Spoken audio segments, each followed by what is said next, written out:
I'm Anna Sale, in for Brian Lair on WNYC. We start now with Guardian columnist and national security reporter Glenn Greenwald. He's continuing to report on the extent of the NSA's program to monitor phone and digital records. Let's discuss the newest revelations about the extent to which even low-level staffers at the NSA can access data. We'll also talk about Edward Snowden, last week's surprisingly close vote in Congress, and his upcoming congressional testimony. Glenn Greenwald joins us from Brazil, where he lives. Welcome back to WNYC. Thanks for having me. So I saw yesterday that you tweeted that your congressional testimony had been postponed. What was it going to be, and has it been rescheduled? The idea of the hearing was one which was created by a bipartisan group of members of the House of Representatives who felt that there's been far too much focus on the personalities involved in these NSA stories, specifically talking about Mr. Snowden, and not enough on the substance of the revelations. And they invited me to come and speak exclusively about what our reporting has showed, what these documents reveal, what we're going to continue to research and report. We don't yet have a day for when the hearing will be rescheduled, but we're trying to make it be within the next 48 to 72 hours. And does that hearing mean that you have access to particular information that congressional members don't, or is it that they can't speak freely about it themselves? There's no question that I have access to all sorts of information about the NSA that members of Congress don't. Remember, it's been, I think, 6 weeks now since we published our first story, which is on June 6th, revealing that the NSA was collecting the telephone records of every single American every single day for local and international calls, and has been doing this for several years. That the vast, vast majority of members of Congress had no idea that that was taking place. They were shocked that it was taking place. They felt like it's a violation of the laws they enacted. And that's been true for several other stories that we've published, and I have 10,000 or so top-secret documents from the NSA that virtually nobody in Congress has access to, with the exception of a few members of the Intelligence Committee, and so certainly there's information I have that they don't. So, Glenn Greenwald, the last time we had you on the show was just after that first story about Verizon records broke, and listeners had a lot of mixed emotions about it. So we want to hear, listeners, from you. What are your questions from Glenn Greenwald? It's been about 6 weeks since we last heard from him on the Brian Lair Show. How has your opinions changed as this story has developed? 212-433-WNYC, 212-433-9692. What are your questions for Glenn Greenwald? 212-433-9692.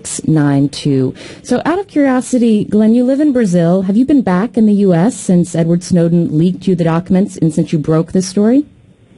No, I haven't. And are you worried at all about coming back on U.S. soil? There have been lawmakers who've called for your arrest. Yeah, there's been prominent politicians, there's been prominent journalists who have called for my arrest, who have said I should be prosecuted. And, of course, right before we began breaking these stories, there was a big controversy because the Obama administration had filed documents in court formally accusing Fox News journalist James Rosen of being a co-conspirator with his source. And everyone knows that the Obama administration has been unprecedentedly aggressive when it comes to the news-gathering process and leaks and the like. But I know from being an American citizen that the very First Amendment of the Constitution says that we have freedom of the press, which I take seriously. And so, of course, it's not something that I just dismiss away. It would be irrational to dismiss away those threats. But at the same time, I know that we're protected under the Constitution. And so when I'm ready to come back to the United States, I will certainly do so without hesitation. Okay, let's talk about your continued reporting on the extent of NSA's capabilities. Here's Edward Snowden from the initial interview you posted on the Guardian website earlier this summer on what he was able to do. Let's take a listen. Any analyst at any time can target anyone, any selector anywhere. Where those communications will be picked up depends on the range of the sensor networks and the authorities that analyst is empowered with. Not all analysts have the ability to target everything. But I, sitting at my desk, certainly have the authorities to wiretap anyone, from you or your accountant to a federal judge to even the president if I had a personal email. So that was a claim that made a lot of people perk up, and lawmakers disputed that assertion. Have you learned more? I've learned a lot more, and in fact, the story that we're now in the process of finalizing and are ready to publish in the next 24 to 48 hours at most makes absolutely clear that what he said is exactly the way that the NSA functions. If you are an analyst who has access to the core search programs of the National Security Agency, you have, number one, access to a database that contains tens of billions, with a B, billions, telephone calls, email addresses, emails, and other Internet activity that the NSA has collected, stored, and analyzed over the years. You then have on your screen extremely simplistic search fields like you would see at a grocery store or in a shipping and receiving department, where all the analyst has to do is enter the email address they want to search or the IP address or even by keyword, and those programs then go and search that huge database of billions and billions of emails and other interactivities, and will show the analyst the content of the emails, what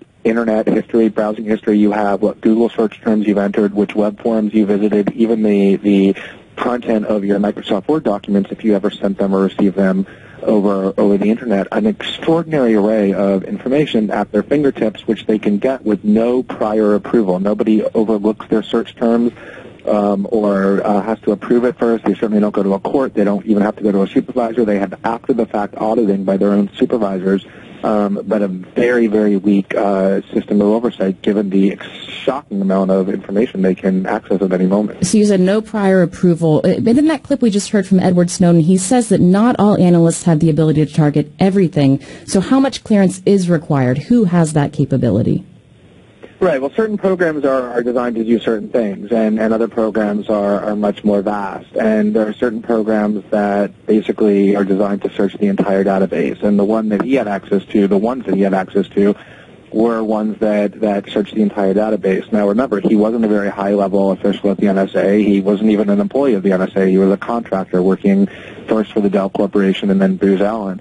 And so the number of people who have the kind of unfettered access that he has numbers in the thousands. We're not talking about high-level officials who are political appointees or anything even remotely like that. We're talking about a very large number of people who are relatively low level within the agency. And you said this piece is forthcoming in the next 24 to 48 hours. I want to ask you a bit about the reporting process for it to the extent that you're comfortable talking about it.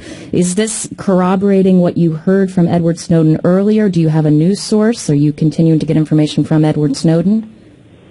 It's the documents that, remember we have, many, many thousands of documents. These documents are complicated. Some of them are technologically and legally complex, so they take time to process and read and understand and vet and then report. I think we've published 13 or 14 breaking stories in the last 7 weeks based on these documents, so the pace has been rather fast. There's been others that I've written in foreign newspapers and magazines, but the source is not, our reporting is not what Mr. Snowden tells us. The source is what the NSA's own documents very clearly document. I wonder, based on the documents, but are you hearing from any other government sources as these articles have come out? Are you hearing corroboration from inside the Obama administration beyond Edward Snowden? Well, remember, he's not the first NSA whistleblower to come forward. There have been others like Thomas Drake, who was prosecuted by the Obama administration unsuccessfully, and William Binney, who was a mathematician inside the NSA for several decades, who resigned in protest over how the agency began spying domestically after 9/11, both of whom say that everything Mr. Snowden alleges is what they've seen as well inside the agency. These are senior-level NSA officials.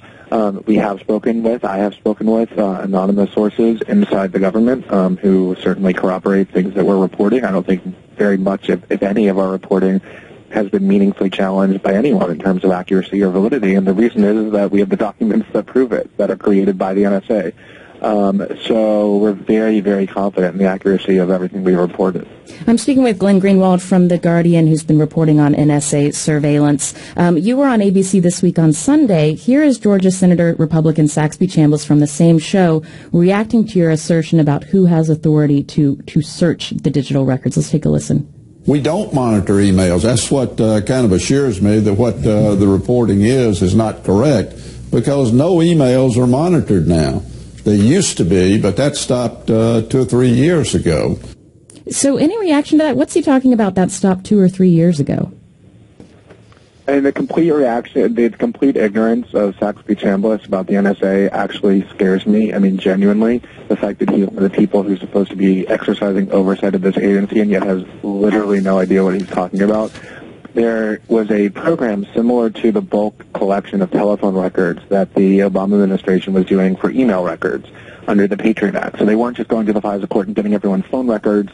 They were also going and getting everybody's email records, who you email, who emails you, where you are, That specific program, going to the FISA court under Section 215 of the Patriot Act, stopped at the end of 2011. Nobody knows why. It could be because the FISA court issued a ruling saying it was illegal. It could be because of something else. But to say that they are, from that they are not monitoring emails, they are monitoring billions of emails constantly, every single day. They collect literally billions of emails each month into their database. They're not collecting the physical paper records under this one specific program, but even that they're still collecting under different programs, but they're monitoring emails constantly all the time, and nobody who knows anything about the NSA would dispute that. James in Highland Park, New Jersey, you've got a question for Glenn Greenwald? Yes, I wanted to ask him if he makes any kind of an analogy between the collection of video data by random, banks and retailers that was so valuable after the Marathon bombing in identifying those perpetrators with the collection of massive metadata on phone records or even email, not content, but who emailed whom. I was very happy after the bombing that they were able to find those guys. And I was happy that all that, random video data was collected. And I wonder if he ever makes that equation in his view on the NSA. Glenn? So let me say two things about that. First of all, there's a radical difference between having private parties have security cameras outside of their stores that capture people in public places like public streets, and having the state be able to go into your home, into your email accounts, into your most private realm, and be able to monitor and store every single thing that you're doing. Aside from the fact that the latter is infinitely more invasive, we don't have an expectation of privacy when we're on the street, but we do when we're in our home. The state is far more dangerous than any private actor, which is why the Constitution restricts what the government can do, but not what private corporations can do. The state can punish you in all sorts of ways. They can put you in a cage called prison. They can steal your or seize your property if they decide that you're guilty. They can threaten you in all kinds of ways. There's a whole long history in the United States of surveillance abuse on the part of the U.S. government, not on the part of Macy's or department stores. The second thing is, of course, you can always look to safety as the only thing that matters to you. So we could, for example, say if we allow the government to put cameras and monitors inside our home and inside of all of our private realm, we'll probably catch a lot more criminals, and that's probably true. We probably will. But the decision was made 250 years ago when the Fourth Amendment was enacted that we're willing to incur some heightened risk of criminality or violence in order to make sure that we have private places that are safe from government intrusion. And that's exactly the balance that is being destroyed by this ubiquitous spying apparatus that the NSA is building in the dark. I want to move to the vote in Congress last week and start with Jan in Brooklyn. What are your thoughts about the vote in Congress last week? You there, Jan? Yeah. Hi. What were your thoughts about the vote in Congress last week about NSA surveillance? Hi. I just want to say thanks a million for what he and Snowden did.